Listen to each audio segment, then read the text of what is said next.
Muy buenas tardes. El Ministerio de Cultura, mediante la Benemérita Biblioteca Nacional del SINAVI, les da la más cordial bienvenida a esta actividad.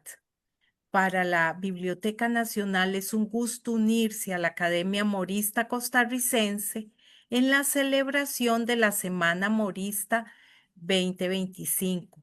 Esta tarde con la segunda conferencia de este ciclo, el financiamiento de la campaña nacional 1856-1857 por la doctora Ana María Botey y presentada por la doctora Elizabeth Fonseca.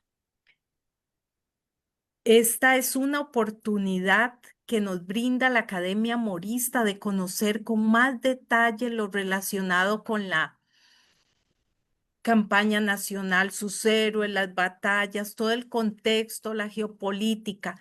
Y agradecemos toda esta oportunidad de llevar al público estas conferencias, que además son editadas y permanecerán como documentos patrimoniales de las colecciones de la Biblioteca Nacional.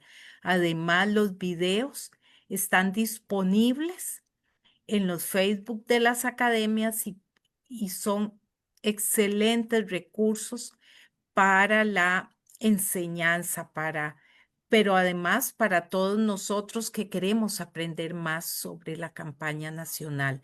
Agradecemos a la conferencista de esta tarde, a doña Elizabeth Fonseca, presidenta de la Academia Morista, y a Luis Vindas de la Biblioteca Nacional y Daniel Bonilla de la Academia Morista que nos apoyan con la transmisión de la actividad.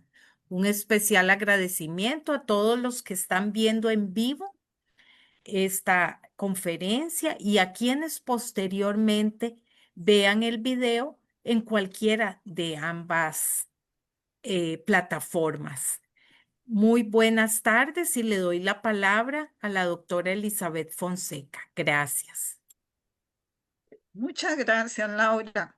Muy buenas tardes para todos y todas. Y muy agradecidos, como siempre, con la Benemérita Biblioteca Nacional, con su directora, Laura Rodríguez, y el día de hoy, a quien nos está brindando el apoyo técnico para llevar adelante esta conferencia, que es don Luis Vindas. Muchísimas gracias también a nuestro colaborador Daniel Bonilla, como siempre está apoyándonos en la transmisión desde la Academia Morista.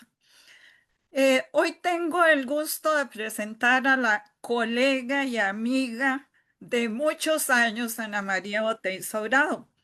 Ana María es doctora en Historia, se graduó en la Universidad de Costa Rica y laboró en la Universidad Nacional y en la UCR durante toda su vida hasta su jubilación. Ana se ha desempeñado en el campo de la investigación por muchos años. Es una gran investigadora, fue parte del Centro de Investigaciones Históricas de América Central y hoy sigue investigando para brindarnos conferencias con nuevos materiales. Gracias a eso, hoy vamos a conocer detalles de lo que fue el financiamiento de la campaña nacional en este ciclo de conferencias correspondiente a la Semana Morista del año 2025.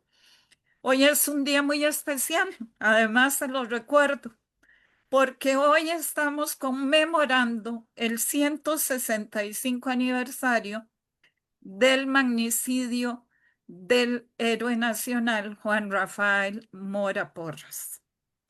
Así es que agradezco muchísimo a las personas que nos siguen desde las redes y también a las personas que vean posteriormente esta conferencia.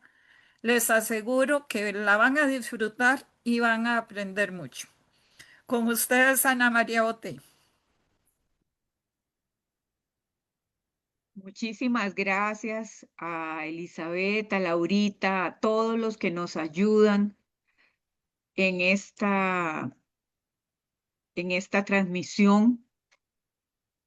Quiero referirme brevemente a este tema.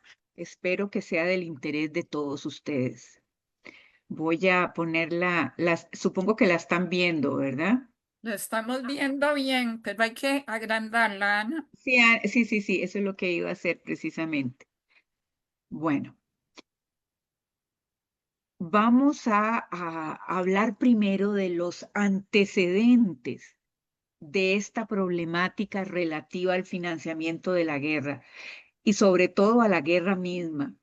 Como ustedes saben, y es de su conocimiento, a través de estas charlas y conferencias que mes a mes tenemos con ustedes, Nicaragua nunca aceptó la anexión del partido de Nicoya en 1824. Pese a que esta anexión fue ratificada por las municipalidades de Nicoya, Santa Cruz y Guanacaste, hoy Liberia, en 1826, en el 28, en el 34-35, porque unas lo hicieron en el 34, otras en el 35, en el 38, en 1847 y en 1854. Esta última fecha precisamente está enlazada a este dato que les voy a dar. Fruto Chamorro, quien era en ese momento jefe supremo y más tarde presidente de Nicaragua, envió a su hermano Dionisio Chamorro en visita a Costa Rica en enero de 1854 para exigir una compensación por la supuesta apropiación del partido de Nicoya por parte de Costa Rica y para resolver el conflicto limítrofe que existía entre ambos países. Bueno, esa fue la justificación. En ese momento, el conflicto iba más allá del partido de Nicoya, pues incluía también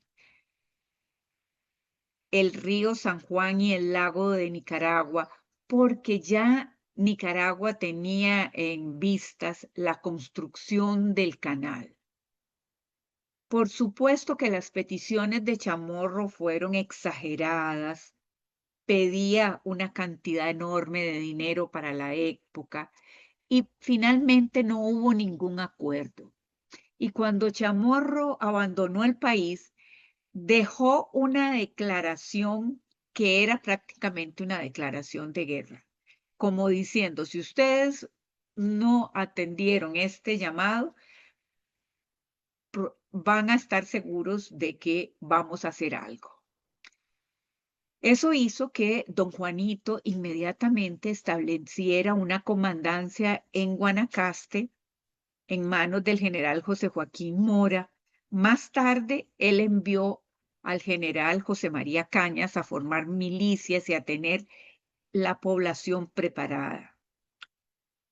Otro dato interesante y que se une a todo esto es que William Walker arriba a Nicaragua en 1855 y como ustedes saben, los leoneses, denominados democráticos o liberales, fueron quienes llamaron a desconocer el gobierno de Chamorro y para derrotar a estos conservadores de Chamorro, pidieron a Walker que les ayudara.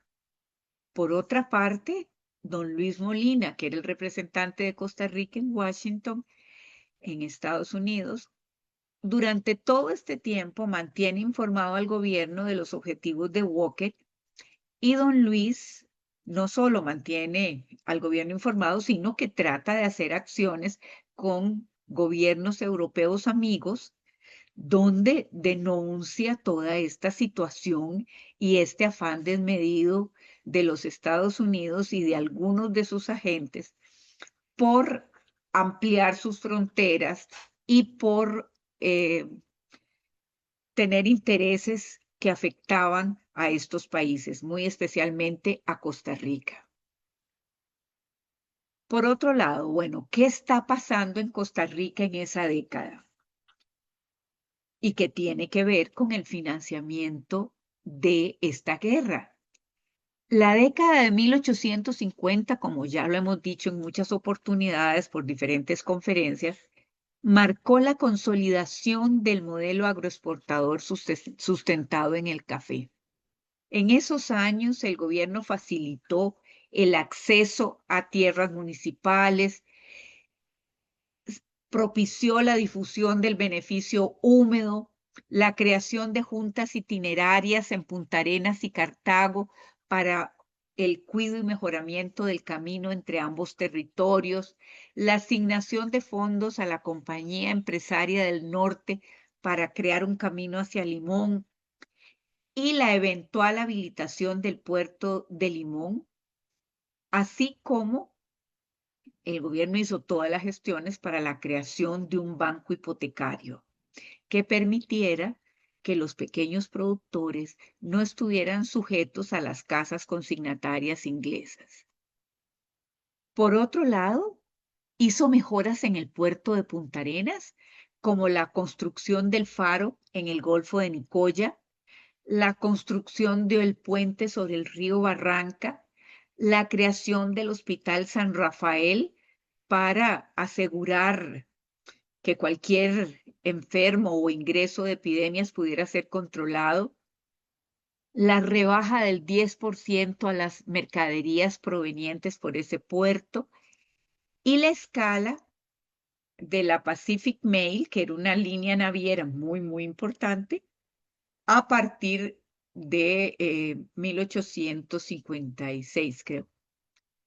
Entonces, todo esto con el fin de que el puerto estuviera en buenas condiciones y asegurarse que los barcos pasaran por nuestro puerto. Por otro lado, un dato muy importante es la política fiscal del gobierno, dirigido por el subministro de Hacienda, Manuel José Carazo. Los ingresos en esta época dependían fundamentalmente de los monopolios. La venta de licores aportaba el 20% de los ingresos, la venta de tabacos 26.5%, los derechos aduaneros el 20%, la alcabala sobre venta de inmuebles, las tasas de correos, la venta de papel sellado. Todos estos aportaban, pero vean que más del 66.5% era aportado por los monopolios que eran de origen colonial. El café solamente aportaba el 3% y se dedicaba fundamentalmente al mantenimiento de caminos, a la creación de la Oficina de Ingeniería de Caminos, algo que se hizo en ese momento por medio de la Secretaría de Hacienda y Guerra en 1854. Y también había ingresos extraordinarios por la venta de baldíos. Se ejecutaron un conjunto de medidas para elevar la recaudación tributaria, entre ellos, y tal vez una de las más importantes, la creación de la Fábrica Nacional de Licores, que eso iba a implicar tener licores de mejor calidad, mucho más seguros, higiénicos, no como se hacía en el pasado, la construcción de la aduana de La Garita, el fortalecimiento de la Secretaría de Hacienda, que aumentó notoriamente su personal, especialmente para el combate del contrabando. Y los ingresos fiscales de Costa Rica entre 1849 y 1955 aumentaron en el 150%, con un crecimiento del 12,9% anual. Vean que esto va a ser crucial. El boletín oficial, el 20 de febrero de 1856, en la página 362, decía algo que es realmente muy importante. De todas suertes, los impuestos directos o indirectos serán mejores cuando menos complicados sean y más fáciles de cobrar, sin manifiesta repugnancia de los gobernados, cuanto más moderados, equitativos y morales aparezcan, no perjudicando al desarrollo de la riqueza y felicidad común. Su inversión debe ser fiel, íntegra, pública. Los empleados en la administración no deben exceder el número necesario y si bien no conviene que se creen destinos para los hombres, también es forzoso para adquirir hombres probos e inteligentes que los desempeñen con acierto para honra y bien del país, que se les recompense en proporción a la probidad y mérito que tengan. Vean qué sabio ese, este, esa proposición que aparece en el periódico. Por otro lado, el gobierno con estos recursos y por intermedio de sus cónsulos en Europa, va a lograr que don Edward Wallerstein, cónsul de Costa Rica en Londres, comprara 2.500 fusiles mini, pólvora para cañones y rifles, balas, tubos fulminantes, metrallas, cañones, bayonetas y otros materiales de guerra a Gran Bretaña desde 1854. O sea, Costa Rica se preparaba para ese esfuerzo bélico. Por eso había ordenado las finanzas. Las gestiones diplomáticas de Adolphe Marie, subsecretario de Relaciones Exteriores de Costa Rica, y Gabriel Lafont, representante en Francia, logran el regalo de una cierta cantidad de armas y los servicios del capitán Pedro Variller. Además, Costa Rica, preparándose para ese esfuerzo bélico, establece conversaciones con los gobiernos de Guatemala, El Salvador y Honduras para comprometerlos a enfrentar la amenaza de Walker. Con el que más rápido se entendió fue con el de Guatemala, porque en Salvador estaban en proceso de elecciones y Honduras se sentía muy débil después de muchos conflictos internos y con unas finanzas realmente muy deterioradas, pero se hicieron esfuerzos para que participara y al final lo hizo. ¿Qué es el momento previo a la guerra? ¿Por qué se caracteriza? Ese momento previo a la guerra está caracterizado por la llegada a territorio costarricense de Luis Schlesinger en febrero de 1856 a negociar la entrega del partido de Nicoya o una compensación. Don Juanito ordenó que fuera expulsado en Punta Arenas. Él había entrado a territorio costarricense por tierra, pero luego tomó un barco para dirigirse a Punta Arenas. Y esto hizo que don Juanito inmediatamente organizara milicias en Guanacaste porque sabía que expulsar a Schlesinger era una advertencia de guerra, que estuvieron lo mismo que se establece un cuartel general al mando del general José María Cañas, como les había dicho. El Congreso declara la guerra contra Walker el 27 de febrero, o sea, unos días después de que Schlesinger había abandonado el territorio. Y ya para iniciar la guerra, Costa Rica se vio obligado a decretar el primer empréstito forzoso por 100,000 pesos. Estos empréstitos forzosos no eran nada nuevo en la historia de América Latina, ni siquiera en la historia de Costa Rica. Ya se habían decretado empréstitos forzosos como el que había decretado Morazán.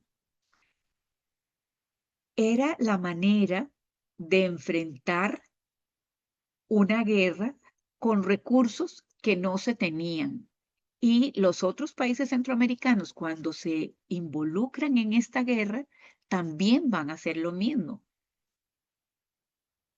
Se decidió que este primer empréstito se distribuyera de la siguiente forma. 45,000 pesos debían recogerse entre los capitalistas de San José, 20,000 pesos entre los de Cartago, 20,000 pesos en los de Heredia y 15,000 pesos entre los de Alajuela. En este, por ejemplo, vemos aquí algunos nombres para Cartago. Para Cartago tenemos presbítero Fernando Echevarría, 800 pesos. Anacleta Ernesto de Mayorga, 600. Doña Anacleta era una mujer realmente notable que contribuyó muchísimo a poner al Hospital San Juan de Dios al servicio de la campaña nacional. Uno de sus hijos muere en Rivas y ella, con ese dolor gigantesco, no estuvo ajena a ir a recibir las tropas cuando regresaron al país. Fue una mujer realmente notable. Lo mismo que doña Teodora Ulloa, que también aquí, como ustedes ven, le establecieron un monto de 500 pesos. El presbítero Juan Manuel Carazo, Ignacio Llorente, que era sobrino del arzobispo, y así, hay varios presbíteros porque era de la gente más adinerada. Don Carlos Bolio, que aquí lo escribieron con B grande, don Miguel Brenes, en fin. Sin embargo, hay personas, muchísimas personas que lo que van a contribuir con 10, con 12. Aquí cogimos unos cuantos nombres como para que los vieran, pero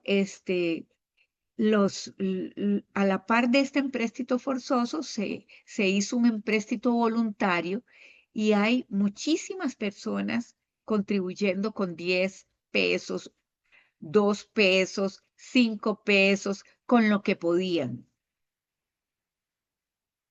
Lo mismo aquí tenemos para la Alajuela en ese del 28 de febrero. Aquí tenemos montos menores. Recuerden que a Alajuela solo se le pidió 15,000 pesos. Por ejemplo, don Bernardo Soto aparece solo con 100 pesos. Andrés Soto con 50. José María Soto con 75. Florentina Sánchez con 12. Un dato muy importante, vean, Ramona Paniagua, 75. Las mujeres, como lo ven, como lo vieron con doña Anacleta, las mujeres también participan en esa lista de personas a las cuales se les tasan dineros para contribuir. Aquí tenemos el de Heredia. En el de Heredia, don Joaquín Solórzano con 100 pesos, don Ramón Solera con 80. Y tenemos otros como don Juan José Zamora aquí en San Pablo con 12.4. En Santo Domingo, los que tienen más con 80 y los que tienen menos 10 pesos. Lo mismo aquí vemos montos mayores, montos menores para el Cantón Central. Estos son los del 10 de noviembre de 1856 para San José, porque se volvió a establecer otro empréstito cuando se reanudó la guerra en noviembre del 56. Y aquí vemos algunos nombres para San José: Juan Manuel Carazo con 300, Ignacio Llorente con 200. Bueno, es que aquí están revueltos. San José es Cartago, perdón, esto es de Cartago, el de noviembre. Estoy haciendo enredo ya. Y quiero decirles que hay uno de San José muy interesante que no lo incluimos aquí porque está en fabricación. En ese de San José de marzo se puede ver que a don Mariano Montealegre le establecieron un monto de 1,125 pesos y a don Francisco Montealegre un monto de 500 pesos. Esos eran los montos más altos dentro de esta contribución forzosa. Entonces, como les decía, con esa reanudación de la campaña, el 16 de octubre del 56, el Congreso emitió autorizando la reanudación de la guerra en unión de los estados centroamericanos.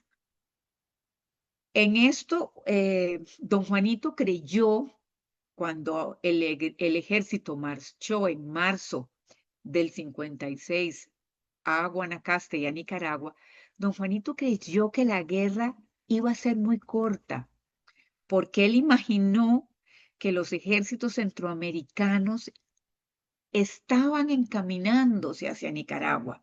Como ustedes recordarán, eso no fue así y además el ejército costarricense debió de retirarse en abril de 1856, producto de la difusión del cólera entre los soldados.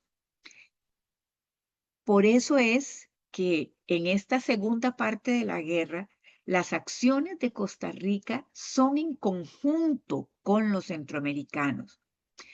Y entonces, para los gastos de guerra se autoriza un empréstito general de 45,000 pesos, pagaderos por todos los costarricenses, con un capital que no baje de 1,000 pesos, por terceras partes y en justa proporción del haber de cada uno.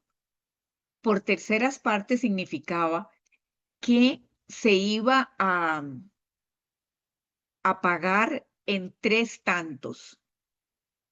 También se estableció que los costarricenses de 15 a 55 años estaban obligados a concurrir al ejército, siempre y cuando fueran solteros, no fueran el único hijo de adultos mayores, no fueran, si estaban casados se les eximió. Y en ese momento, cuando ya se decide reanudar la guerra, ya el general Cañas se encontraba en Nicaragua con un grupo importante de soldados, especialmente de el Guanacaste. Como el dinero no alcanzaba, el Congreso de Diputados autorizó buscar crédito externo por un monto que no excediese los 500,000 pesos el 26 de agosto. Los diputados y don Juanito consideraron que era importante ir a Chile y al Perú, donde se tenían excelentes relaciones, buscando ayuda. Nazario Toledo es enviado a Chile y pese a una enorme corriente de simpatía, el gobierno no pudo ayudar. Sin embargo, el presidente Montt le brindó su garantía personal para solicitar algún dinero entre algunos capitalistas. Don Gregorio Escalante, hermano del ministro de Hacienda en ese momento de Costa Rica, cuya hermana era casada con un general peruano, fue enviado a Perú. Y el presidente general Ramón Castilla, peruano, en ese momento estaba involucrado en una altísima conflictividad política y en escasas rentas, o sea, tampoco era un momento oportuno, porque recuérdense que todos los países de América Latina, posterior a sus independencias, tuvieron que enfrentar constantes conflictos que se transformaron en guerras de límites. Como don Gregorio vio que las conversaciones con don Ramón Castilla no avanzaban, se dirigió a la convención política, que era como decir el Congreso, y ésta acuerda brindarle un empréstito por 100,000 pesos a Costa Rica entre enero y marzo de 1857, porque primero fue un acuerdo, pero esto había que convertirlo en ley, y ese fue un proceso que se llevó varios meses. Sobre esto, hay toda una historia muy interesante que ustedes la pueden leer sobre este empréstito peruano con toda la correspondencia. La pueden leer en el libro Obras Históricas de Don Cleto González Víquez en el tomo 2, en la parte dedicada, que él no pudo terminar, a la historia financiera de Costa Rica, que incluye esa historia financiera, el primer empréstito, el que se hizo siendo Costa Rica parte de la federación, este empréstito peruano y los empréstitos que Costa Rica realizó para construir el ferrocarril al Atlántico en 1870. ¿Cuáles fueron las condiciones de este empréstito? 4,5% interés anual, 10 años de plazo para reembolsar el principal y los créditos. El principal y el crédito, perdón. El 12 de abril de 1857 se entregó el dinero en libras esterlinas. Sin embargo, esto tuvo que ser depositado en un banco inglés, etc.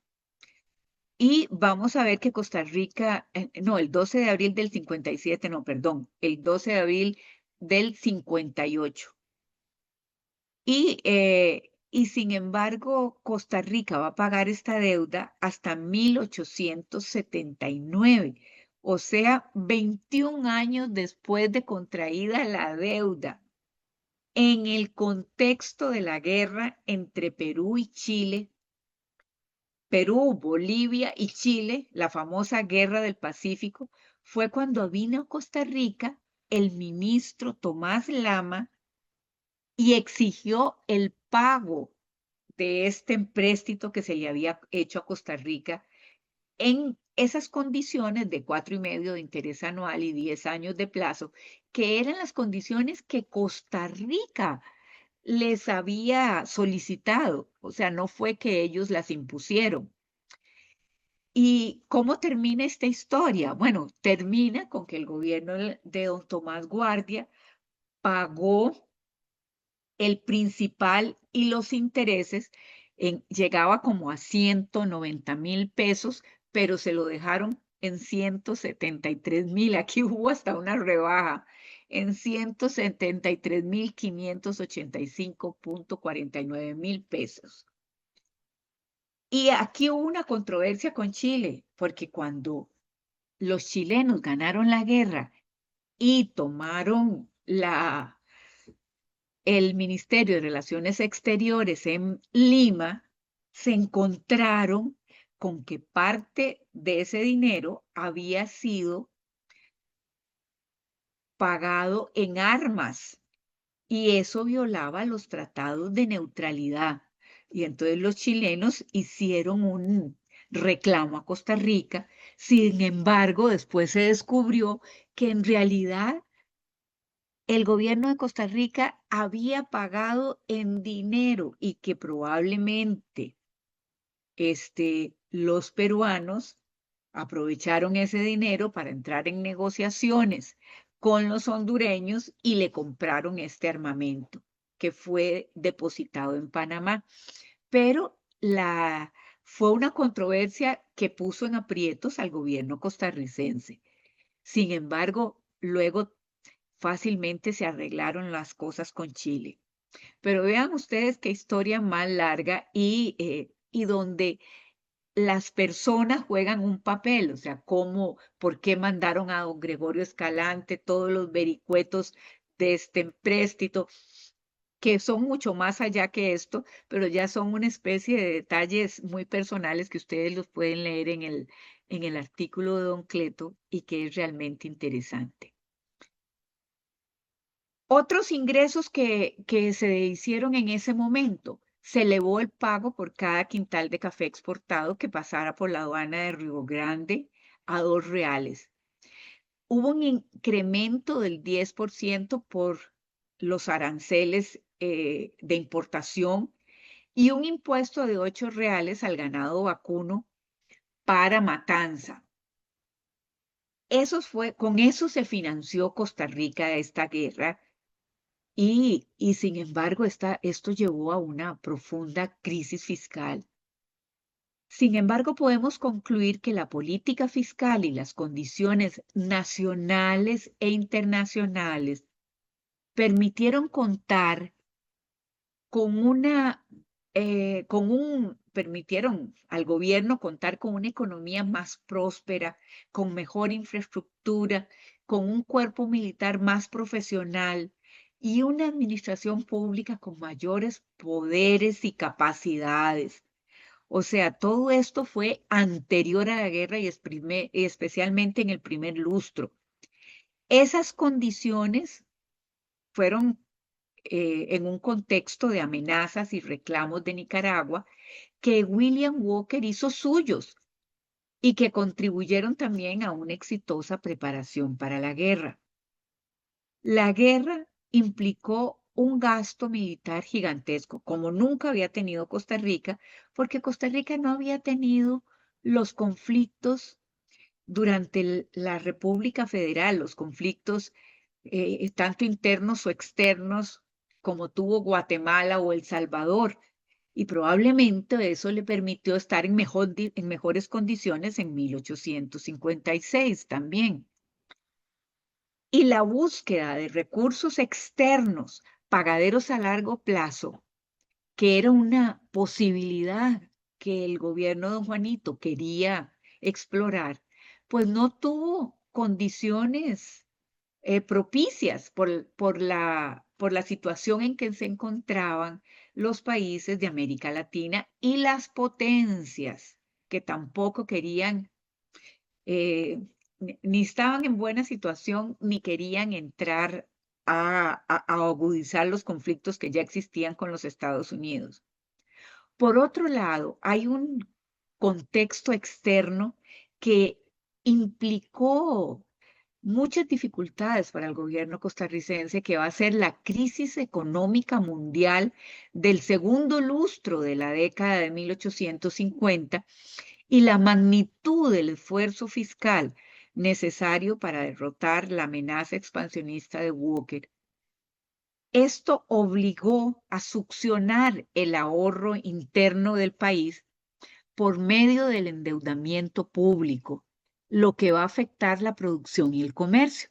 Entonces, imagínense, con estos empréstitos por forzosos, pues por supuesto, tanto los principales comerciantes como los principales productores exportadores no estaban en la mejor condición para ampliar sus negocios y a esto se une la debacle demográfica y los efectos de la epidemia del cólera, que esta debacle demográfica, por ejemplo, va a aumentar los salarios entre las personas que participan en la agricultura. Todo esto encarece muchísimo, detiene el proceso de expansión de la frontera agrícola. Tal vez no lo detiene, pero como dice don Iván Molina, sino que lo, lo hace muchísimo más lento. Y esto hace que para Costa Rica y para el gobierno, ese fin de años 58, 59 van a ser sumamente complicados. Sin embargo, vean lo que dice un viajero de esos años por Costa Rica. Dice, no había en Costa Rica ninguna huella de pobres, de mendigos, de esos desheredados de la fortuna que son tan corrientes en nuestros caminos de Europa. Los capitales de 50 y 100 mil pesos son bastante comunes, aún en los campos. Y recuerden que el empréstimo se cobraba a los que tuvieran 1,000 pesos en adelante. Y el más pobre posee una casa, un caballo o un capital de 1,000 pesos. ¿Estaría en lo cierto este señor? Bueno, probablemente no, pero así nos veían. Y eso significa que en realidad, a pesar del esfuerzo gigantesco de guerra, de las contribuciones voluntarias y forzosas, de lo que generó la guerra y el cólera, pensiones de guerra, pago a los soldados, quienes siempre fueron, cuando el ejército subió a 9.000 personas, hubo que apartar dinero para esos pagos a los soldados. El pago a los soldados, las pensiones de guerra, todo el esfuerzo para combatir el cólera que debía hacer el gobierno, consiguiendo o contratando médicos de pueblo en cada comunidad o pagándole a curanderos, a mujeres que se destacaban por labores de cuido, en medicinas que se distribuyeron, en habilitar el Hospital San Juan de Dios. Además, recordemos que la epidemia dejó a muchas familias, la epidemia y la guerra dejó a familias descabezadas porque sus miembros fallecieron. Un 10% de la población muere. De ahí que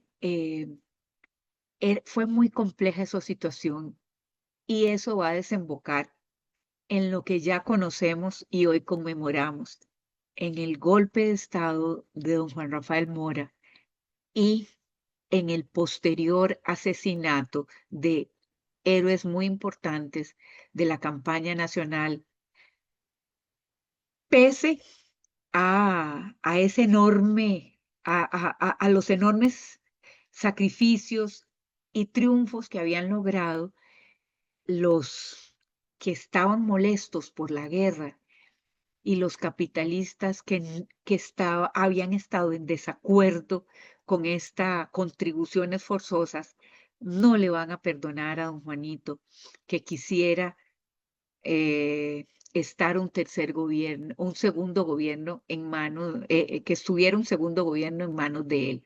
Digo un segundo gobierno porque recordemos que los primeros años fue continuar con el gobierno del doctor Castro, que había renunciado, su primera administración y luego ya su segunda administración. Bueno, gracias por su atención y eso es todo por ahora. No sé si tienen alguna pregunta para, con muchísimo gusto, compartir Ana con María, ustedes. déjame decirte que la conferencia estuvo magnífica, Ay, Eli, clara, muy, muy clara y como siempre con mucha didáctica, porque las dotes de profesora te quedan muy bien. muchas gracias. Entonces, quería decirte esto personalmente. Yo me tengo que retirar porque hoy en la noche tenemos una importante actividad en el Teatro Nacional, que es la conmemoración del 165 aniversario del magnicidio de don Juan Rafael Mora. Y tengo que estar allá temprano. Pero si hay preguntas, doña Laura Rodríguez las puede transmitir. Así es que les deseo éxito en lo que reste de esta transmisión. Muchas gracias. Gracias. Laurita, no sé si hay alguna pregunta, comentario.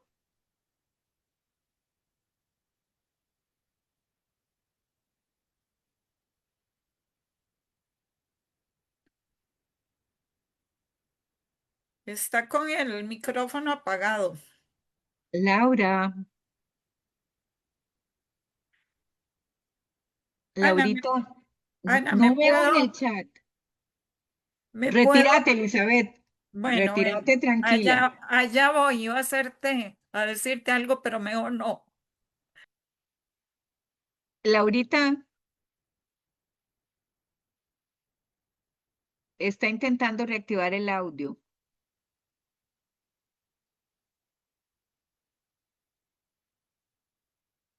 Em,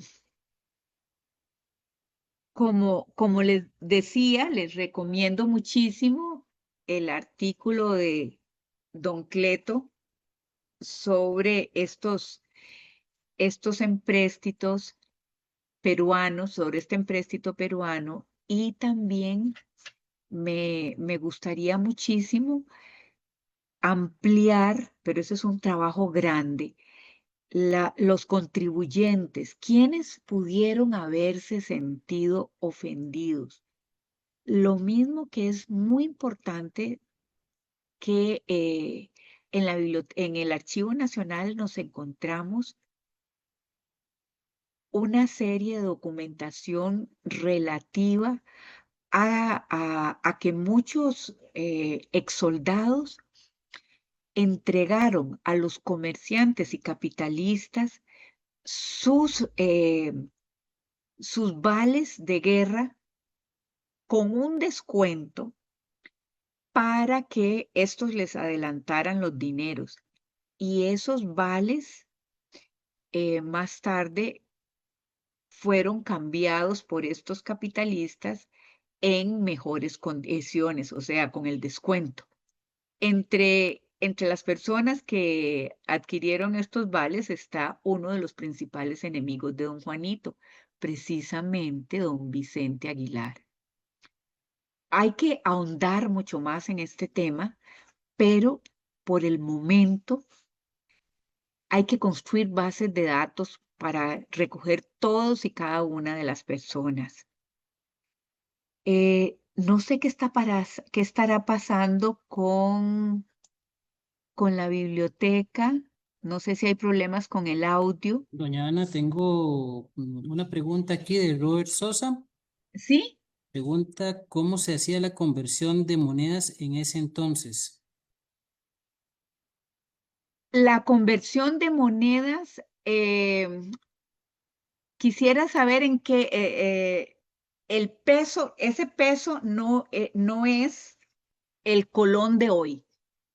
Ese peso no es el colón de hoy, porque recuerden que hubo una reforma tributaria, una reforma monetaria en el gobierno de don Rafael Iglesias a fines del siglo XIX. Y, por ejemplo, el empréstito peruano se entregó en libras esterlinas. Esa era la moneda de cambio, como decir el dólar hoy. No sabría decirle a qué puede equipararse el peso con la moneda costarricense de hoy. Eso estaría debiéndoselo.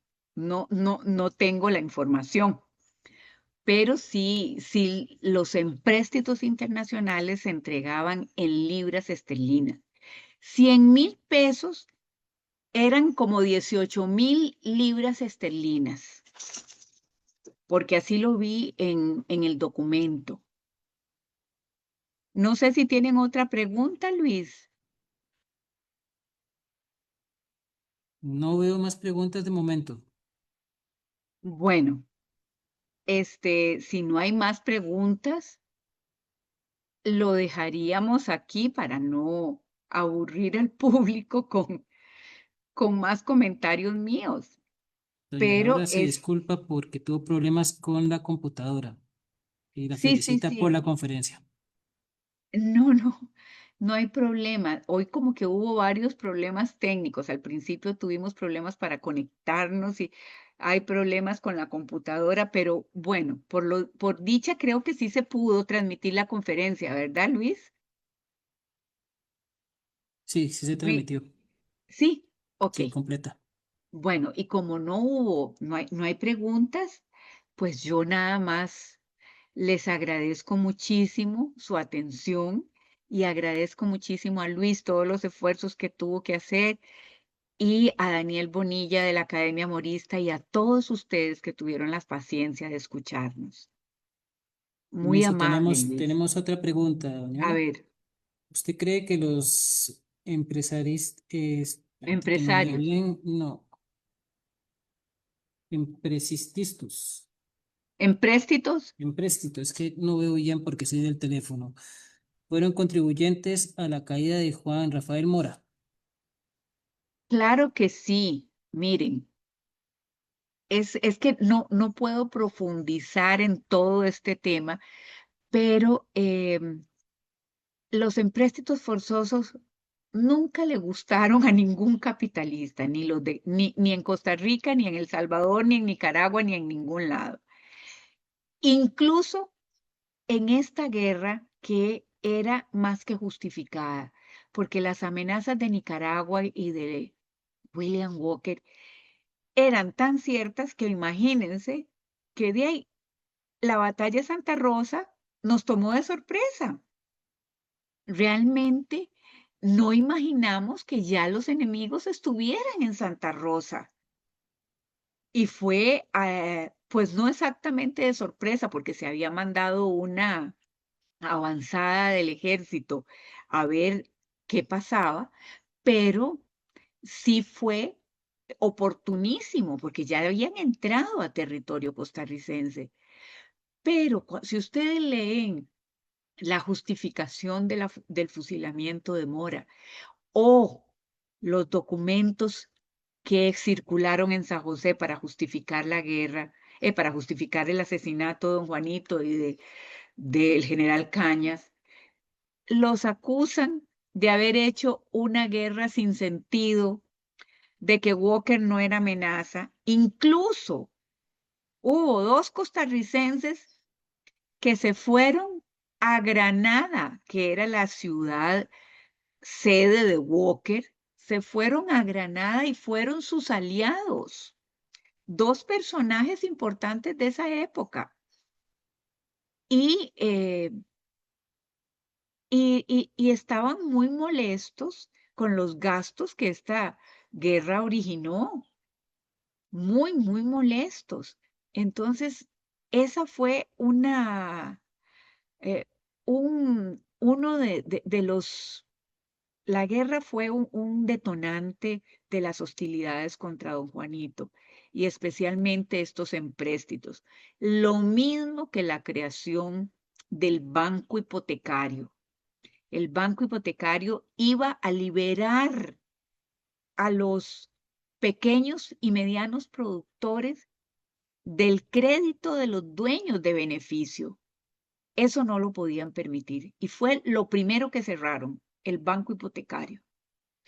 Entonces vean ustedes que hay un trasfondo económico, hay intereses que estaban moviéndose.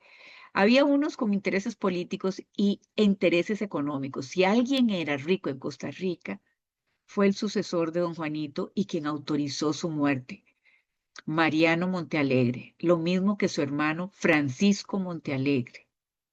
Si alguien era rico en Costa Rica, eran ellos. Otra de las grandes causas del fusilamiento de don Juanito es, don Juanito tuvo que enemistarse con el obispo, porque el obispo le armó una rebelión por el impuesto a los curatos, que existía, pero que no se cobraba.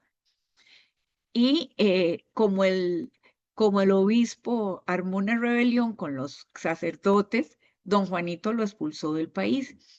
Estos Llorente eran una familia muy influyente de Cartago, lo mismo que don Carlos Bolio, y todos ellos sobrinos del obispo y ampliamente beneficiados con los créditos que la iglesia daba a algunos capitalistas. Entonces, aquí hay intereses económicos profundos entrelazados con esto. Por eso es que es muy importante tener claro quiénes fueron los que contribuyeron más.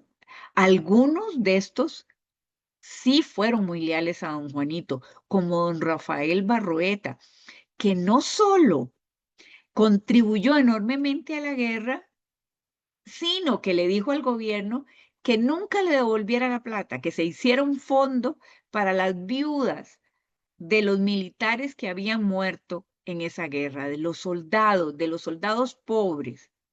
Entonces vean que había de todo. Don Rafael Barroeta era una de las personas más ricas de este país en esa época.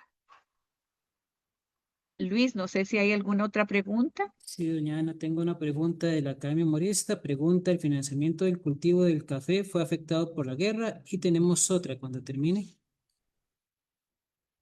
El financiamiento del cultivo del café, en realidad no, porque recuerden que son casas consignatarias inglesas las que entregan dinero a los dueños de beneficio para que le presten a los productores de su área de influencia. Entonces, eso no se vio, no hubo, el dinero siguió corriendo. Lo que sí aumentaron los costos porque la mano de obra aumentó su valor. ¿Qué más, Luis? Tenemos una pregunta de Claudio Bermúdez. Pregunta, ¿quiénes eran esos dos personajes costarricenses que fueron a visitar a Walker? Ay, Dios, uno de ellos, uno de ellos fue, ¿cómo se llama? Ay, Dios mío, con esta amnesia de la tercera edad, don Eusebio Figueroa. De ese me recuerdo muy, muy bien. Don Eusebio, famoso por su álbum de Figueroa, que es tan lindo, nos da tantas ideas ilustradas de cómo era este país, pero don Eusebio era un personaje con sus cosas, ¿verdad? Y del otro no recuerdo el nombre en este momento, pero eh, hay, Walker tuvo sus aliados en este país. Imagínense ustedes. En general, los Estados Unidos en alguna gente se veían como la gran esperanza de América y todos querían replicar su, sus decisiones, su forma de organización, etcétera. Y algunos, lo mismo pasó con los políticos nicaragüenses.